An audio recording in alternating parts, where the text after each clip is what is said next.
दत्तात्रेयांची कथा. भगवान दत्तात्रेयांची कथा. खूप खूप वर्षांपूर्वी एका शांत आश्रमात ऋषी अत्रि आणि त्यांची पत्नी माता अनसूया राहत होते. त्यांची भक्ती खूप मोठी होती. अनसूया मातेची पवित्रता आणि सेवाभाव सर्व तिन्ही लोकांमध्ये प्रसिद्ध होता. ती तिच्या पतीची सेवा आणि धर्माचे पालन निष्ठापूर्वक करत असे.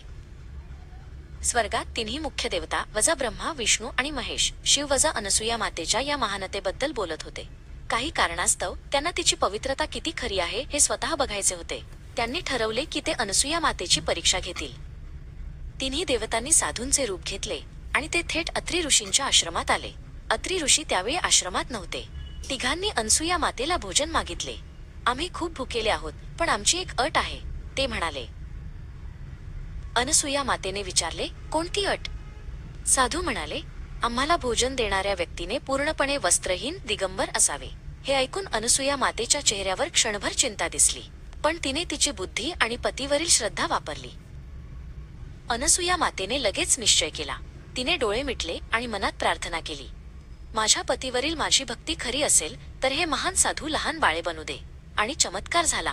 तिन्ही साधू लगेचच दूध पिणारी लहान बाळे बनले. बाळांची सेवा केल्यावर काही वेळाने बाळे पुन्हा त्यांच्या मूळ रूपात आली, पण यावेळी ते साधू नव्हते. ते साक्षात ब्रह्मा, विष्णू आणि महेश होते. त्यांनी अनसूया मातेला तिच्या पवित्रतेसाठी आशीर्वाद दिला. तुझ्या भक्तीमुळे आम्ही खूप प्रसन्न झालो आहोत, देवता म्हणाले. वरदान माग. अनसूया मातेने वरदान मागितले की या तिन्ही देवतांनी तिच्या मुलाच्या रूपात जन्म घ्यावा. लवकरच तिला एक अद्भुत पुत्र झाला, ज्याचे शरीर एक पण डोके मात्र 3 होते. हे होते भगवान दत्तात्रेय. दत्तात्रेय मोठे झाल्यावर खूप ज्ञानी झाले. ते लोकांना ज्ञान देत, पण त्यांचे सर्वात महत्त्वाचे शिक्षण होते वजा गुरु कुठेही मिळू शकतो.